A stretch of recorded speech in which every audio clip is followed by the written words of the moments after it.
We're a couple months in, but we already know it's going to be a pretty big year for the PlayStation 4. Hi folks, it's Falcon, and today on Game Ranks, the top 30 new PS4 games of 2020. Starting off at number 30, it's Predator Hunting Grounds, a new asymmetrical shooter in which some interesting ideas are experimented with. First off, it's not just incredibly powerful monster guy versus 4 other guys. Obviously, the idea is to escape. The team has to get away from the Predator and to the chopper. Yes, I said it that way. No, you can't do anything about it. And the team also has other objectives besides survive, with the Predator having some elements balanced to make it more of a challenge. For instance, all of his abilities and weapons are tied to a single battery. I don't know, this one's got some serious potential. They're doing a multiplayer trial on March 27th, and Predator Hunting Grounds will fully launch April 24th. At number 29 is Marvel's Iron Man VR, an exclusive PSVR game in which you play as Tony Stark in the Iron Man suit. Now, obviously watching somebody else play a VR game isn't quite the same as playing it yourself, but what we've seen of it is pretty impressive. It looks like it's a lot of fun. The presentation I've watched where they've done a demo, the person playing the game tends to get involved in it to a point where they stop listening to the other people, and I take that as a good sign because I want to fly around as Iron Man. I want to shoot lasers out of my hands. It sounds like a good time. And you know I'm going to be giving it a shot when it comes out on PlayStation 4 May 15th. At number 28 is Persona 5 Royal, which isn't just adding a few more characters or a few more scenarios, it's adding another semester to the game. A lot of fan service, including a new area where you can do team building stuff, playing pool, playing darts, and of course, it's Persona 5. How could you not want to play Persona 5? It's just an amazing game. But this is a much bigger version of Persona 5, with tons more content being added to the seminal JRPG. Persona 5 Royals coming March 31st. At number 27 is The Pathless. This is, just in every way a beautiful looking game. It's coming to us by way of Giant Squid Studios, who most recently gave us the incredible Abzu. The Pathless is a mythic adventure game where you play as an archer accompanied by a trusty eagle with the objective of hunting various corrupted spirits. Now, what exactly that means, I don't know. But what we've seen of this game, which admittedly is not a lot, is gorgeous and looks incredibly fun. The Pathless will be hitting sometime this year. At 26 is Yakuza Like a Dragon, which is going to basically be an overhaul of Yakuza. It's not an action game, it's a JRPG turn-based specifically, and honestly, I think it could work. I'm at least optimistic about it, although I'm a little bit confused. Is it a spin-off, or is this a totally new direction for the series? I'm not sure. That said, their intent is to make a game that is quite a bit different than Yakuza, and I don't necessarily think that that's a bad thing. We'll see when Yakuza Like a Dragon hits sometime 2020. At number 25 is Wild, an open-world survival game coming to us from Wild Sheep Studio, a game set in the Neolithic period where you have access to some shamanic powers, like possessing animals, which you'll use to spy on other people as you attempt to survive in a large procedurally generated world. Wild Sheep Studio, the creator, was founded by the creator of Rayman and Beyond Good and Evil, two PlayStation classics. This is a game that's been in development for a long time. We haven't heard a lot about it, but we've got our fingers crossed for 2020. At 24 is Grand Blue Fantasy Versus, a fighting game based on the RPG Grand Blue Fantasy that manages to really look like a 2D fighting game without really being one. What's interesting is it will have a fighting game and a story mode, which is essentially a beat 'em up, as in with bosses and co-op, and that sounds cool as hell. Grand Blue Fantasy is hitting in North America on March 3rd.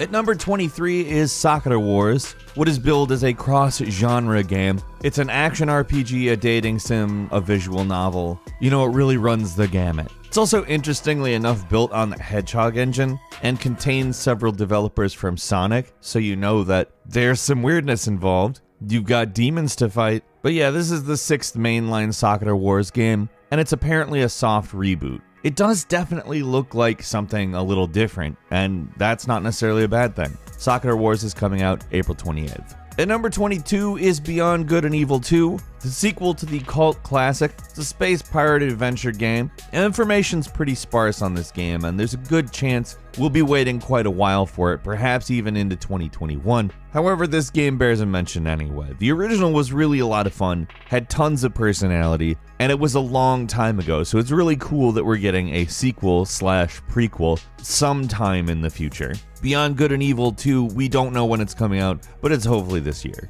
At number 21 is Dreams, the game/art creation thing. I've been playing Dreams for a while now. I really enjoy it. I did the before you buy for it. It's oddly intuitive, it's really cool looking, and I'm still not a lot better at it. However, there's a lot more content growing all the time on this platform, and it's amazing to jump into other people's creations. Sometimes it's astounding when you consider the idea that a game is basically just something somebody made in their free time. If you're interested in more on that, look at my before you buy. Dreams is already out. It's definitely worth the ticket price.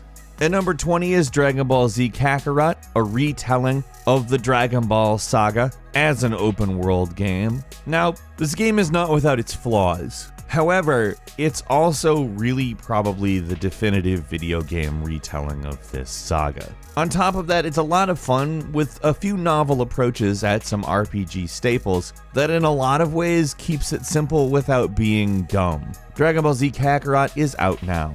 At number 19, it's MLB The Show 20, the latest iteration of the Major League Baseball game. Vastly expands the minor league, which was previously very generic, now has fully licensed players. It will be interesting to see what they do after last year's game, which was pretty good and received a fair amount of praise. MLB The Show 20 is coming out March 17th.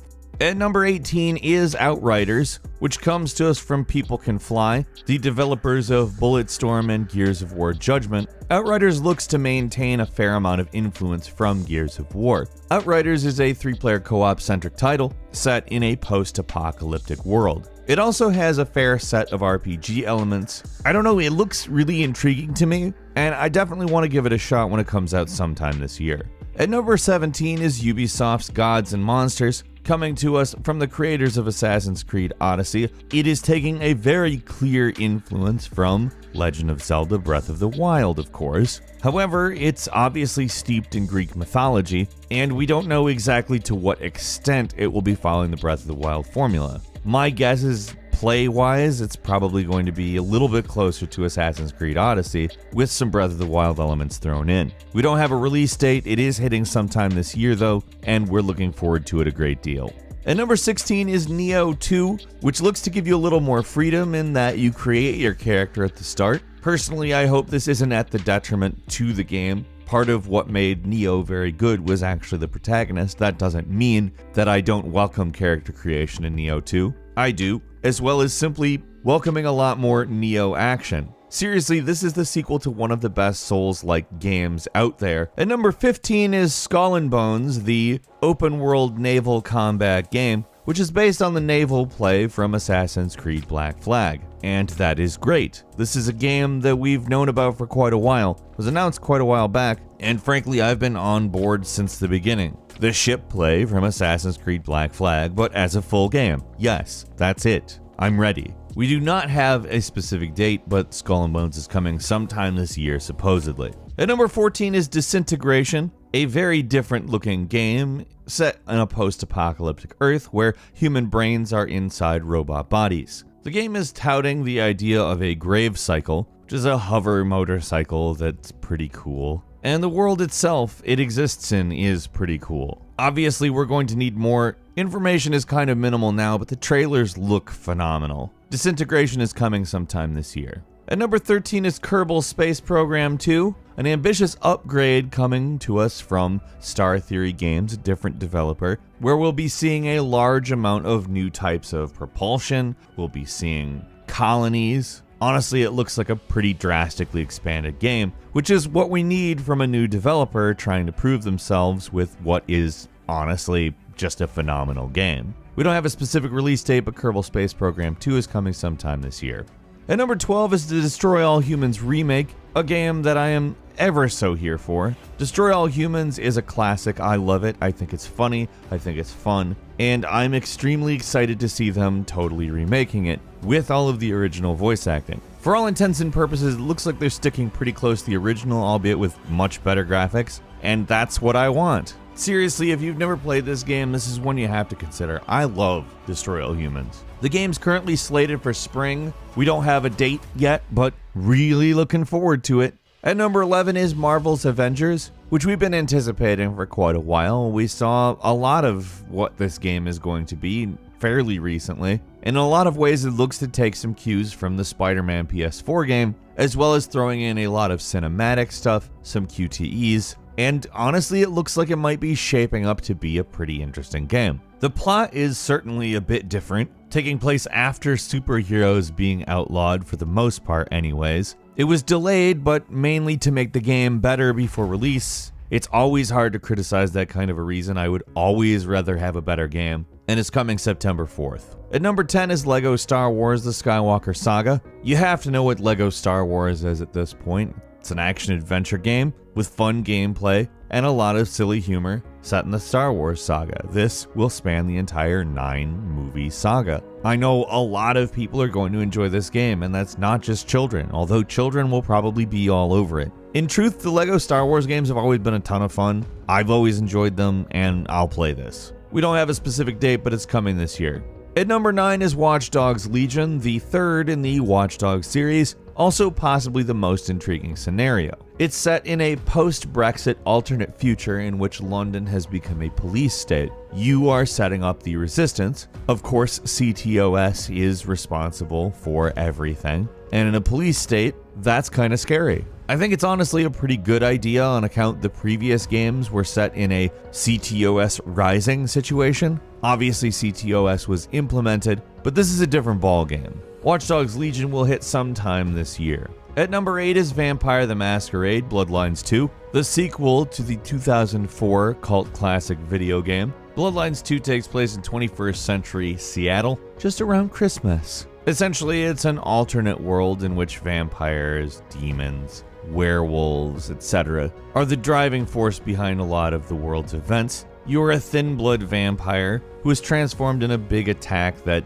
rogue vampires caused and are basically thrust into an entirely new world. We don't have a date, but Vampire the Masquerade Bloodlines 2 will be hitting sometime this year. And at number 7 is Elden Ring, the collaboration with From Software and George R.R. Martin that everyone is looking forward to. It's basically an open world take on the genre that From birthed, the Soulsborne, Souls-like, whatever you want to call it genre, with lore and story brought to us by one of the most celebrated modern authors out there, George R.R. Martin. I don't know how you could go wrong with this. It seems like a stretch to imply it could go bad. I'm of course very excited for this one. We don't yet have a specific release date, however it is supposed to come this year. Number 6 is Doom Eternal. I don't really know how on earth you could not want Doom Eternal. The Doom 2016 reboot is a hell of a lot of fun, no pun intended, and this is a bigger version of that with a grappling hook shotgun. I've said it in other videos, grappling hook shotgun is basically all that needs to be said,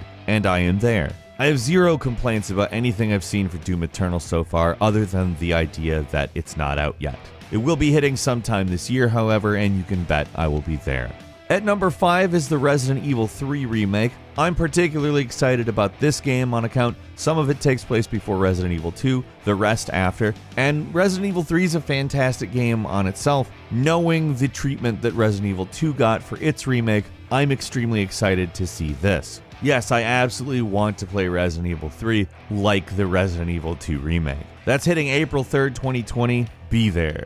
At number 4 is Ghosts of Tsushima, a beautiful looking action-adventure game with elements of stealth and a large open world. The goal that Sucker Punch Productions set out to fulfill was to create something that made you feel like you were becoming a samurai. Of course, in every possible way, I want that. The game is set on Tsushima Island, the last obstacle between the conquering Mongol Empire and mainland Japan. You, Jin, the protagonist, have to learn the way of the ghost. Ghost of Tsushima will be out in the fall. At number 3 is Cyberpunk 2077. How could you not want this game? I mean, this is basically technology Grand Theft Auto, played from a first-person perspective, with the depth of Witcher 3 Wild Hunt, and perhaps more. This is another game that got delayed by a little while. Again, when a developer wants to achieve a certain quality, however, it's really hard to argue with, but it's going to be hard to wait for September 17th for Cyberpunk 2077 to release. At number 2 is the Final Fantasy VII Remake. Speaking of Cyberpunk, this is actually the first in several installments that we'll be seeing Final Fantasy VII's remake released in, this one being set in Midgar. Honestly, Final Fantasy VII is perhaps one of the coolest, most interesting, long-form games I've played in my life that says so much about the world we live in while being totally absurd. Seriously, if you spend any amount of time thinking about the scenario of this game, it's very silly. However, actually really easy to get lost in. Final Fantasy VII's remake's hitting April 10th. And finally, the big one, The Last of Us 2. Obviously, we all want The Last of Us 2. The Last of Us ended in such a way that, of course, we want to know what happened. Clearly, people are surviving. However, it's not the same as the authoritarian police state. We're talking about living in the wilderness. Aside from knowing that the major characters return, we don't know a lot about the gameplay, although it's safe to assume it will be a lot like the first, or the story. Despite that, it's Last of Us 2. How could you not want Last of Us 2? And it's hitting on May 29th. And as a quick bonus for you, Rainbow Six Quarantine, which is based, of course, inspired by the Rainbow Six Siege Outbreak event. It's a 3-player co-op hunt of a technological parasite. And honestly, it looks pretty good. However, with one caveat, there's a decent chance it's gotten delayed and may not come until early next year. Dying Light 2, the sequel to the parkour zombie game, which looks to expand greatly on player choice and its impact on narrative. Dying Light 2 got delayed indefinitely, so if we don't see it in 2020, I'm not going to be particularly shocked. That's all for today. What PlayStation games are you looking forward to the most? Leave us a comment, let us know what you think. Click the like button, and if you're not subscribed, now's a great time to do so. We upload brand new videos every day of the week, and the best way to see them first is, of course, a subscription. As always, we thank you very much for watching this video. I'm Falcon. You can follow me on Twitter @FalconHero. We'll see you next time right here on Game Ranks.